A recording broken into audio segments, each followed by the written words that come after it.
Once again, the Nigerian healthcare system has failed us.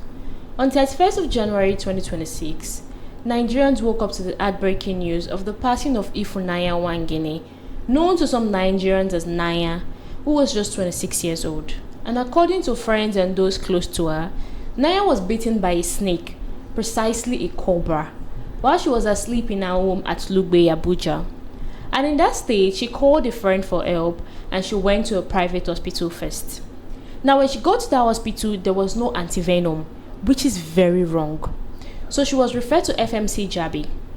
At FMC Jabi, the treatment was given, although it was not enough, which is also very wrong, as there was only one anti-venom available. And due to that, her condition worsened, and eventually Nanyah passed on. And if this news touched you, trust me, you are not alone. But before we move on, let's quickly watch this video. I'm sure you've heard the story about the lady who was bitten by a snake and she died, right? And it's a very sad story, especially when you think about it. But what if I tell you it's not the snake that killed her? I mean, snakes bite people everywhere. Whether you're in the bush or in the city, India, Australia, other countries, snake bite people everywhere, but they do not die like this. They do not die just because they went to two hospitals, not one, two separate hospitals, and they looked them straight in the eye and told them, we do not have anti-venom in a country where snakes live in 2026, not 1980, not 1970, 2026. And it has happened to somebody who is popular, but think about the other people it has been happening to that did not have anybody to report to. They didn't have any place to go, and they typically just lost their lives. Bright futures cut short. And when you think about it, if you even come to the research, Nigeria has a particular anti-venom developed for Nigerian snakes. It's called Echitab. ECHITAB. The question is, why was this anti-venom not in the fridges of the hospitals that she went to? Simply because we've forgotten the basics. Our politicians are building flyovers where ambulances don't exist. We're focusing on building ultra-modern hospitals when the primary healthcare center, which is the first point of call in any functioning country, should be. But rather than focus on those ones, they would rather want to do a big project, they'll cut ribbon, and everybody's gonna clap for them simply because they're trying to focus on the next election rather than the lives of the people that they're actually supposed to save. We've forgotten the basics. In every primary healthcare center, the basic small hospital that's beside you should have anti-venom. In a country where snakes live, they should have oxygen. They should have people who know what to do. We've been shouting about it. Doctors have been on strike for a while, but it seems nobody's talking about it because, it don't really concern me like that. No, it does. It does. But when doctors go on strike asking for better conditions, better services, even help us do our work better, the same people who are politicians find a way to put the people against the doctors and make the doctors the enemy rather than the people who are actually supposed to provide this healthcare for you. There's just so much sense and truth in that video. And to be honest, snakebite kills thousands of Nigerians every year. Not because we do not have doctor, but because of delay and anti-venom shortage. If we were to do a check right now, how many hospitals around you have anti-venom right now? You see, when cobra venom enters the body, it starts affecting your breathing. And in that moment, timing is everything. Every second and every minute matter. Which is why preparation also matters. Hospitals need to be prepared in situations like this so as to avoid a repeat. This thing could literally happen to anybody, and the government needs to wake up. The truth is that we cannot bring Nanyah back, but we can make sure that her death means something. Things need to change in our healthcare system. A lot of things need to change in our healthcare system. And what are those things that need to change, especially in situations like this? There needs to be emergency preparedness. We need to have anti-venom availability. There needs to be faster referrals. If you're going to refer someone to another hospital, it needs to be fast, and you need to confirm that the hospital you're referring that person to has the solution at hand. There also needs to be public awareness and also snakebite response training. You feel like this thing is not important, but many Nigerians, a lot of people, an average Nigerian needs to know what to do in a snakebite situation. People are dying and it needs to be stopped. Now, many users, particularly in Nigerian online communities, are suggesting that the snakebite was not a random accident. Some people are saying it was a spiritual attack, possibly involving juju, witchcraft, or supernatural manipulation. Now, there were some points that were raised. And some of those points included the fact that 2 cobras were reportedly found in her home in Lugbe, Abuja. And that place is an urban area, not bushy or rural. And it led to some questions. How did they get there, and why did they wait to bite her? Some people also said that her rising talent and visibility as a singer is something that can attract jealousy or village people envy. Some people also said that snakes don't just bite unless they are sent. And this fits a pattern of spiritual interference in successful young lives. Let's take a look at some of these comments. So this comment says, I know snake bites are serious, but it feels Nanyah's death might have been preventable with quick medical care. Unless, as it seems in her case, there was something deeper and spiritual at play. May her soul rest in peace.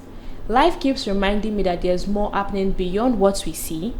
Before things show up physically, something has already shifted beneath the surface. Hold God close or whatever you believe in through every season of life. This other person also said, why must we blame everything on the government? Don't you think this kind of snake can be spiritual and suspicious? Do you think everything is about hospital and medicine? Now, many people on social media, especially in WhatsApp group, have described this conversation as spiritual, or has described her death as spiritual. You have comments like this is a spiritual attack, village people have done their worst, or 2 cobras in an urban house is not ordinary. Some people also said because she was young, talented, on the rise, planning her first solo concert, it means her success attracted envy or negative forces. Now you see, this perspective is very common in many Nigerian communities. In our cultures, life is seen as having both a physical side and a spiritual side. So when sudden tragedies, especially involving promising young people, happen like this, they are often interpreted through a spiritual lens. People always believe that jealousy, witchcraft, ancestral displeasure, or unseen enemies can interfere in someone's life. So when something like this happens, like 2 cobras appearing in a city home, it raises questions. How did they get there? Why now? So when you see people saying it is spiritual, it might be a way to process their grief. It might be like to find meaning in something that feels unfair and cope with the pain of loss. Sometimes it's not just superstition. It can be a deeply held worldview that helps some people make sense of the world. So then I'm asking, could it be that it is spiritual?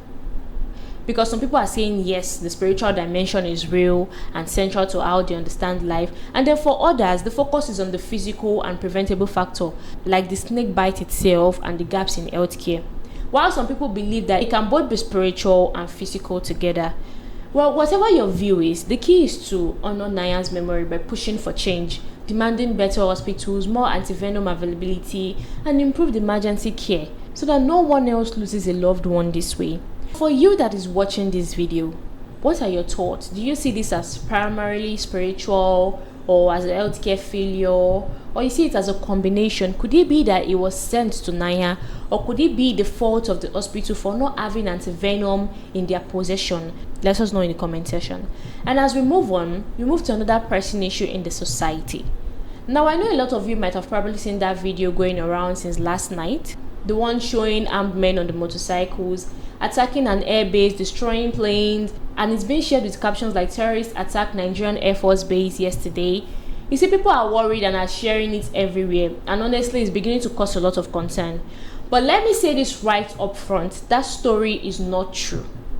There was no attack on any Nigerian Air Force base on February 1st or any time recently. The footage you're seeing is from Niger, our neighboring country, not Nigeria. So let me explain it step by step to you. That video shows an attack on an airbase in Niamey, the capital of Niger, at the Oriamani International Airport, and it happened on January 28 into the 29th. Islamic State in the Sahel claimed responsibility, saying they damaged aircraft and caused losses. Niger's military confirmed that they fought back, killed around 20 attackers, and had only 4 of their own people wounded. Now, it was serious, but it wasn't in Nigeria. And you might wonder why there was a mix-up. This is because the names are so similar, Niger and Nigeria. So it's an easy mistake. It's easy to make mistake, especially when things are moving fast on social media. But they are two different countries, even though they share a border. So I want you to know that the Nigerian Air Force is fine. They're actually carrying out operations against insurgents in places like Borno State. Airstrikes that are targeting Boko Haram and ISWAP. There is no report of any base that is being attacked here in Nigeria. So let's go into more detail about what actually went down at Niger. The airport in Nanyah, that's the Amani Airport, is a modern place. It handles civilian flights from airlines like Air France and Turkish, but it also has military sections for the Niger Air Force.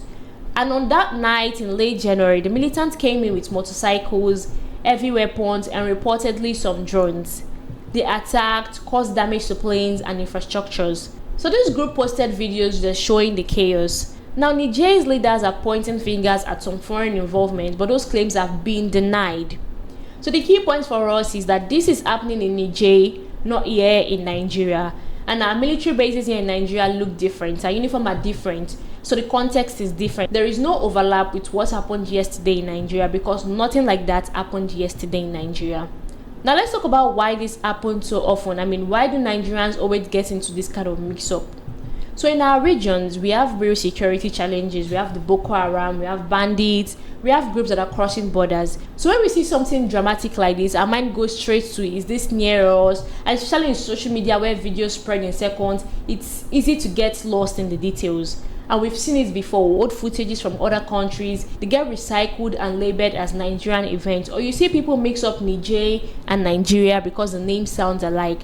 Now, it's not malicious most of the time, it's just human error and fast sharing. But the Nigerian Air Force is active and strong. They are posting updates about successful operations, not defending attacks on their bases. So please, let's debunk any news that has not been proven true by the Nigerian Air Force. So away from that, over the weekend, a coalition of Muslim organizations and Islamic leaders in Lagos State publicly announced that they will not support any non-Muslim candidates for the next election, especially for the office of President of Nigeria in the 2027 general election. This statement was made during the meeting of Muslim stakeholders held in Lagos and has since circulated widely in national media and on social platforms. Now, according to reports, the meeting brought together leaders of several Muslim groups, Islamic scholars, mosque leaders, and community representatives within Lagos State. And speaking on behalf of this coalition was Sheikh Dr. Abu Hakim Abdul Latif, who served as the convener of the gathering. And during his address, he stated that after consultations, the group resolved that Lagos Muslims that are acting as a collective voting bloc would not support, campaign for, or vote for any non-Muslim presidential candidate in 2027, regardless of political party. Now, this statement did not announce support for specific individual, party, or declared aspirant. Instead, it outlined the condition based on religious identity. Now, at this stage, it is important to note that there was no law that was cited, there was no party endorsed, or no electoral violence or illegality was proposed. The statement was actually framed as a political choice by a religiously defined group. Now, you might wonder why Lagos is at the center of this conversation. It is because Lagos State occupies a unique position in Nigerian politics. It has the highest concentration of registered voters. It has a history of influencing presidential elections outcome. It is also a diverse population with strong religious and ethnic plurality. Now, estimates places the Muslim population in Lagos between 45 and 55% depending on the source. Now, this means that the declaration is not coming from a numerical majority, but from a large, organized, and politically active segment of the electorate. So this coalition referenced previous elections, particularly 2015, 2019, and 2023, where Muslims supported candidates who were not Muslims. Now, from their perspective, this support did not translate into what they consider adequate political inclusion afterwards. So whether this assessment is universally accepted or not, it represents a perception held by the group and perception that often influences political behavior as much as facts. Now, religion has historically played an informal but persistent role in Nigerian politics. And although the constitution defines Nigeria as a secular state, political parties have often balanced tickets along religious and regional lines. And this includes the Muslim-Christian tickets balancing, informal zoning arrangement, and consideration of religious identity in appointments. Now, what distinguishes the situation is the explicit nature of the declaration, rather than the existence of religious consideration itself. Now, there are also declarations of Muslim tickets, meaning both candidates must be Muslim. Let's quickly watch this video. Muslim tickets, because traditionally what you would have for fair representation across board would be a Muslim Christian ticket for that role. Do you think that, as Honorable Musawa has said, if it's either that or nothing at all, it would have political consequences? And this was echoed by former Senate leader, Senator Ali Ndume, who said that if President Bola Tinubu ignores the grumblings of the North, it would have political consequences. Do you agree with this? And how do you think the APC, especially under President Bola Ahmed Tinubu, can work to engender goodwill in the North? The first question you should ask: are the Christians still complaining? Are the Christians feeling so changed with the Muslim ticket? And I'm sure it's no, because I mean, all the fears that the Christians had, has been alleviated. I mean, certainly this government has got nothing to show on the ground that it's favoring the Muslims over the Christians. So I think the Muslim ticket can still fly with the APC. No, but the other part around the grumblings of the North.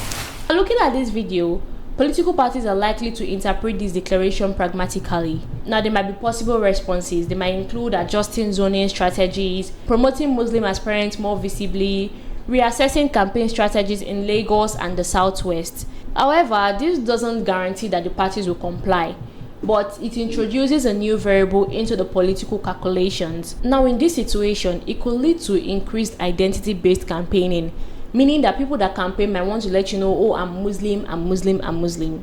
It can also lead to reduced emphasis on policy issues and also stronger alignment between religious organizations and political actors.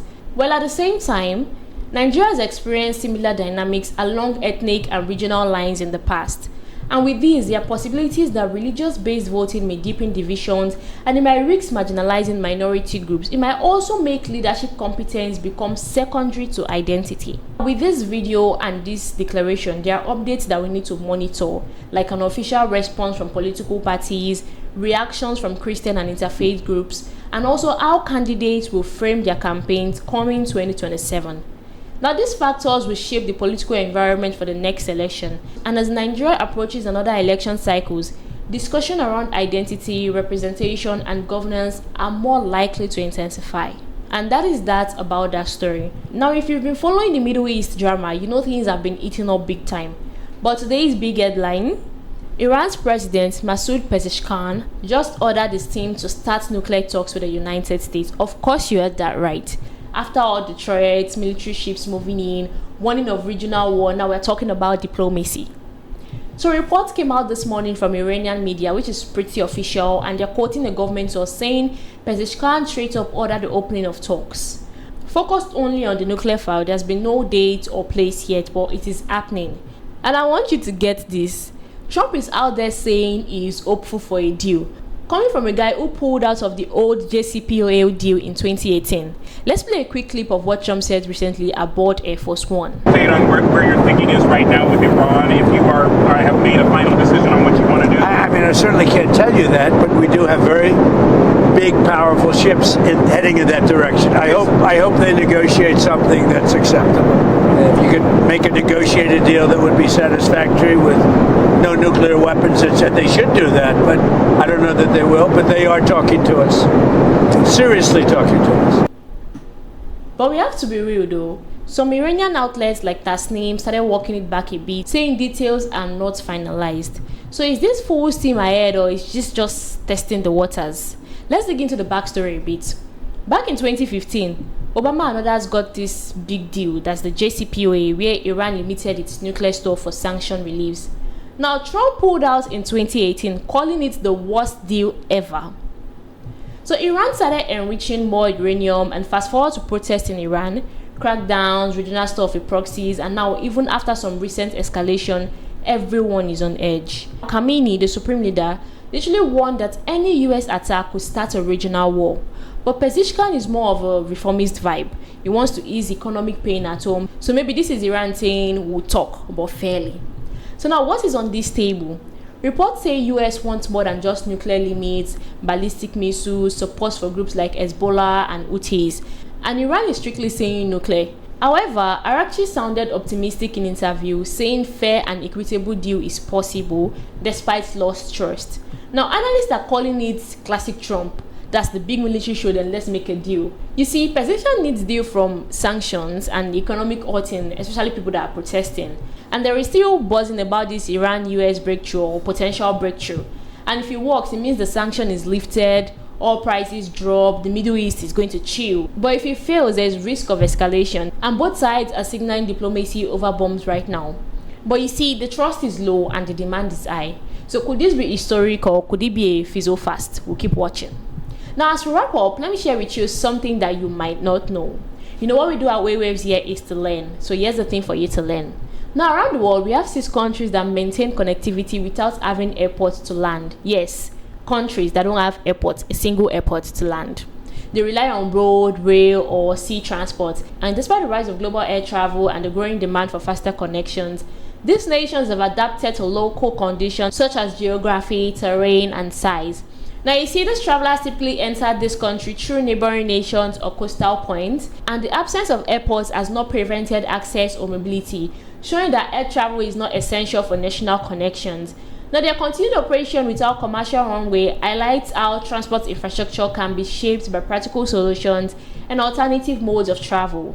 Now, these countries include Andorra, which is nestled in the Pyrenees between Spain and France, and we have Liechtenstein, which is a landlocked between Switzerland and Austria. We also have Monaco, and we have San Marino. San Marino is one of the world's oldest republics and is entirely surrounded by Italy. And then we have Vatican City. Vatican City is the world's smallest country by area and population. And the last one is Kiribati. Kiribati is an island nation in the Central Pacific Ocean. And there we have it, 6 countries that do not have an airport or plane to land in. So if you enjoyed today's broadcast session, please do like, comment, and share to your loved ones. Also, do not forget to subscribe to this channel. I remain your host, Chinyere, and this is Waywayves. Thank you for watching.